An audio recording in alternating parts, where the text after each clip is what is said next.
Sebenarnya tadinya saya agak kecewa sekali setelah sampai di Jakarta dan keluar dari AC3. Aan ini kok ke musik. Musiknya lumayan kalau musik religi. Ini enggak, malah rock, loncat-loncat. Waduh. Saudara yang bertanya, kenapa kok namanya Aan Maharani? Bahkan saya sendiri sering ditanya dengan beberapa jamaah, Ustadz kok namanya seperti perempuan? Udah Aan Maharani. Bismillahirrahmanirrahim. Assalamualaikum warahmatullahi wabarakatuh. Alhamdulillah wassalatu wassalamu ala Rasulillah wa ala alihi wa ashabihi wa man tabi'ahu wa mawalah. Saudara-saudaraku yang dirahmati Allah Subhanahu wa taala, puji syukur alhamdulillah di kesempatan kali ini akhirnya saya bisa pulang kampung. Kampung saya di daerah Lampung Timur, tepatnya di Desa Waijepara, Labuhan Ratu 1. Pada kesempatan kali ini spesial, saya akan mencoba untuk berdialog atau sharing sekaligus. Yang paling utama adalah silaturahim. Ini orang yang paling spesial dalam hidup saya, orang yang sangat berarti dalam kehidupan saya, bahkan orang yang sangat punya pengaruh dalam kehidupan saya. Sampai bisa seperti sekarang ini tidak lepas dari doa dan restu bahkan didikan yang beliau ajarkan kepada saya. Pengen tahu siapa kira-kira? Beliau tidak lain dan tidak bukan adalah ayahanda saya sendiri, yaitu Kiai Haji Khudori Jannah. Assalamualaikum warahmatullahi wabarakatuh. Waalaikumsalam warahmatullahi wabarakatuh. Gimana Pak kabarnya, sehat? Alhamdulillah. Sehat. Dalam keadaan sehat walafiat, tak kurang satu apa. Alhamdulillah. Ini begini Bapak, tidak sedikit dari jamaah-jamaah yang pengen kenal dengan Bapak. Siapa sih sebenarnya dulu yang ngajarin Ustadz Aan itu ceramah? Bahkan ini ada satu bocoran. Saya dulu memang backgroundnya memang bukan seorang pendakwah. Bahkan kalau dulu waktu masa kecil saya di pesantren, ayah saya ini malah sering mengorbitkan saya sebagai seorang qori, bukan sebagai seorang mubalik. Nah, nanti kita ngobrol-ngobrol sedikit dengan Kiai Haji Khudori Jannah yang tidak lain adalah kembaran saya. Bahkan beliau adalah ayah kandung saya sendiri. Dari masa perjalanan masa kecil saya sampai saya dewasa. Silahkan Pak Kiai, monggo. Assalamualaikum warahmatullahi wabarakatuh. Baiklah, dalam kesempatan ini kalau ingin mengenal lebih dekat lagi Ustadz Aan Maharani, memang Ustadz ini adalah bengkelnya atau embrionya adalah dari seorang laki-laki yang bernama Khudori Jannah dengan seorang wanita bernama Latifatul Fajriyah. Dari pasangan inilah kami mendapat karunia dari Allah 4 orang, 2 putri dan 2 putra. Yang pertama yaitu Emi Khudriyah yang sekarang berdomisili di Katib Metro. Dan yang kedua yaitu Adif Hamimi yang tinggal juga sekampung dengan saya, yaitu di Labuhan Ratu, Kecamatan Waijepara, Lampung Timur. Dan yang ketiga adalah Ustadz Aan Maharani ini. Dan yang keempat yaitu Vivi Baitu Nurjanah yang sekarang ada di Cibubur. Ya. Dari anak-anak kami semuanya ini, kami sepakat bahwasanya kalau bapaknya pada waktu itu tamatan sarjana muda atau dulu Bachelor of Arts BA ya Pak. Dari IAIN jurusan hukum atau syariah. Nah, karena di kota Metro pada waktu itu Ya baru ada tamatan itu di Lampung, IAIN. Ada kelanjutannya kalau ke Palembang. Ya biayanya jangankan sampai untuk ke Palembang. Maka ya cukup itu. Oleh sebab itu timbul tekad saya bahwasanya anak-anak saya nanti minimal harus S1. Dan alhamdulillah Allah memperkenankan doa kami semuanya ini. Keempat-empatnya telah selesai. Kemudian masalah Aan Maharani ini memang Ya, ini Pak nih, tidak sedikit saudara yang bertanya kenapa kok namanya Aan Maharani. Bahkan saya sendiri sering ditanya dengan beberapa jamaah, Ustadz kok namanya seperti perempuan. Udah Aan Maharani. Bahkan tidak sedikit saya punya pengalaman ketika di ceramah, MC yang manggil saya itu bukan Ustadz tapi Ustazah. Ini gimana ceritanya? ya lucu-lucu humor ini. Memang alhamdulillah pada tahun 1979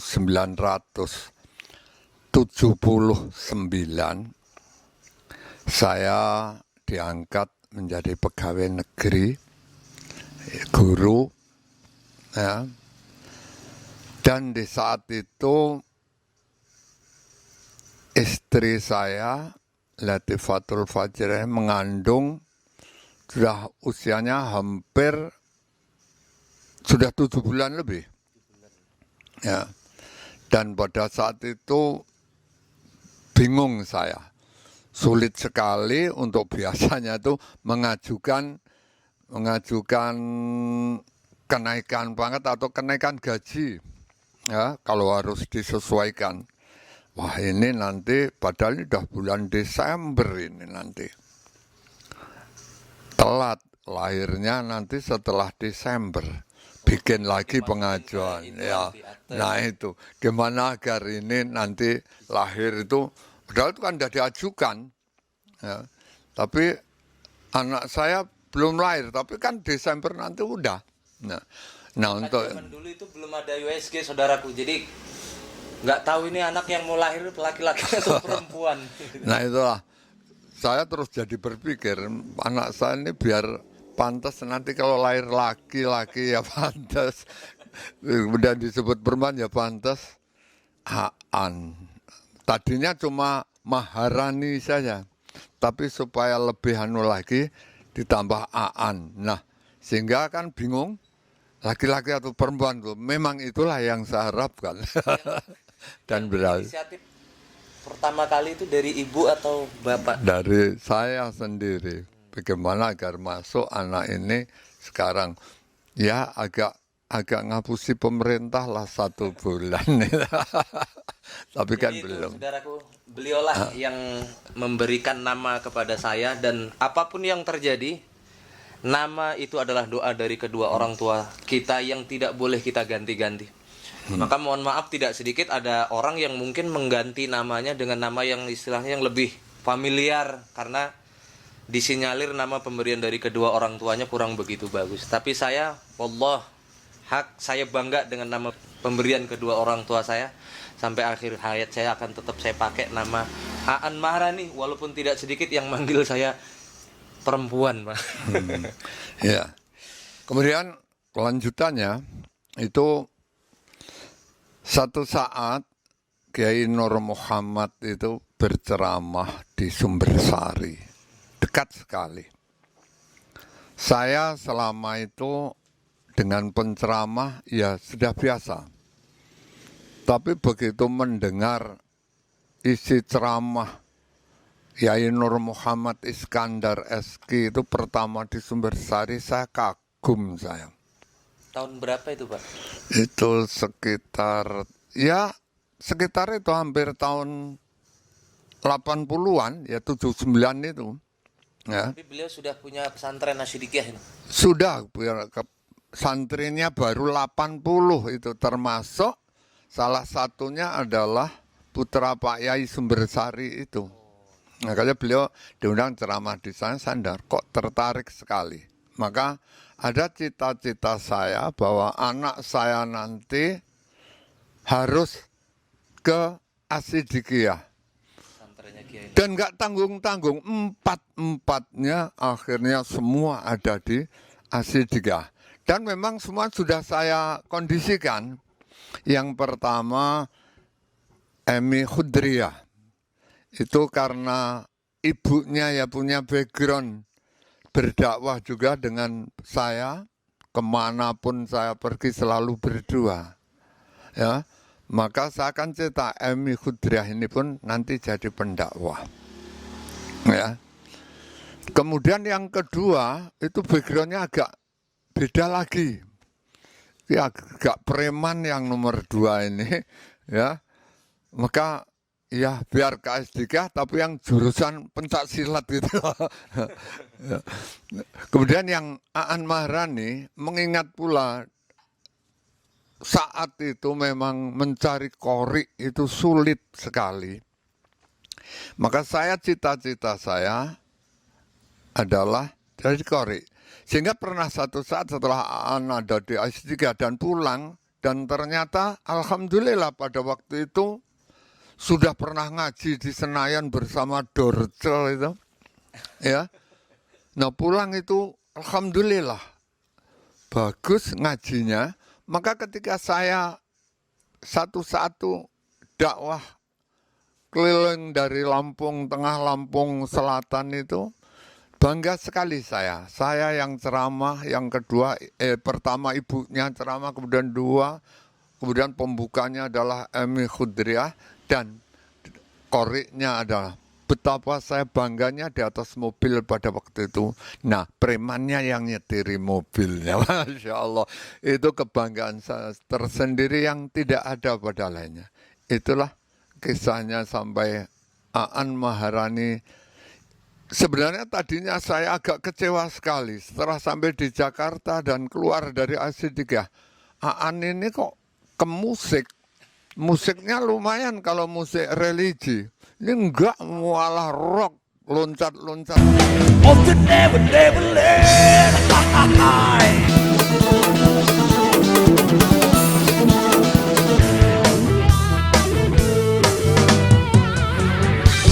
Something wrong, tell the line. Maybe time tonight.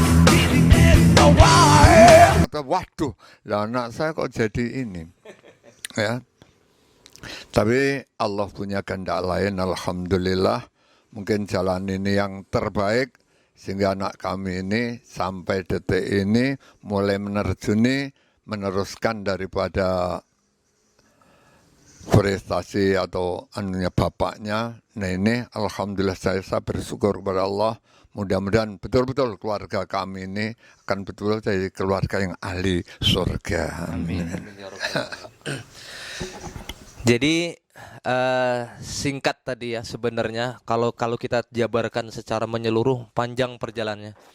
Bahkan saat itu saya masih teringat sekali satu kebanggaan yang saya dapatkan ketika saya di pesantren itu, karena memang saya bismillahi tawakaltunya dari awal tuh pengen memperdalam qori. Jadi qori ini dulu bakat yang diturunkan dari almarhumah ibu saya, yaitu Hajah Latifatul Fajriyah. Beliau dulu qori tingkat provinsi di Blitar, Jawa Timur. Dan alhamdulillah kok dilalah nurun ke saya. Jadi saya asalah di Pondok Pesantren Asidikiyah. Dan salah satu kebanggaan saya saat itu menjadi seorang qori adalah ketika Kiai Nur, Pak, itu dulu kalau sahabat-sahabat yang era-era tahun 90-an pasti tahu. Beliau dulu sering mengisi acara di program RCTI, yaitu Hikmah Fajar Pagi. Itu hampir setiap hari saya ngisi untuk pembukaan qori'nya Kiai Haji Nur Muhammad Iskandar Rizki. Dan dulu dengan bangganya Masya Allah masuk TV untuk yang pertama kalinya itu, saya kabarkan ke kedua orang tua saya, kok dilalah RCTI waktu itu belum masuk di Lampung. Jadi belum bisa nonton. Tapi ya itulah perjalanan yang kemudian akhirnya saya begitu pulang kemana-mana ikut beliau ceramah, kemana-mana saya hanya mendampingi sebagai seorang qori, itu membaca Al-Quran. Nah inilah yang menjadi pertanyaan juga buat saya, buat kedua orang tua saya. Bahkan ini pun belum sempat disaksikan oleh almarhumah ibu saya, yang beliau wafat pada tahun 2008 yang lalu. 15 Januari ya Pak. 2008 yang lalu. Jadi beliau belum sempat melihat putranya yang nakal ini, rocker ini, yang akhirnya Allah takdirkan jadi seorang mubalik. Jadi beliau belum sempat menyaksikan. Nah, itulah perjalanan kehidupan saya yang kemudian akhirnya Allah balikan menjadi seorang mubalik. Dan satu hal yang pengen saya garis bawahi adalah ketika tadi ayah saya mengatakan bahwasanya sempat kecewa ketika saya dulu kuliah dari pesantren 6 tahun, kuliah di perguruan tinggi ilmu Al-Quran, terus kemudian lulus, kok malah jadi musisi gitu, jadi rocker yang ya saat itu orang tua menilai kok ini nggak karu-karuan gitu loh. Tapi saat itu saya punya tekadnya adalah ini akan ada masa berakhirnya. Dan bismillah saya niatkan ketika saya mengakhiri masa lajang saya tahun 2011, saya sudah niat untuk kembali ke hitoh saya sebagai seorang santri. Nah, ini yang pengen saya tanyakan kepada Bapak.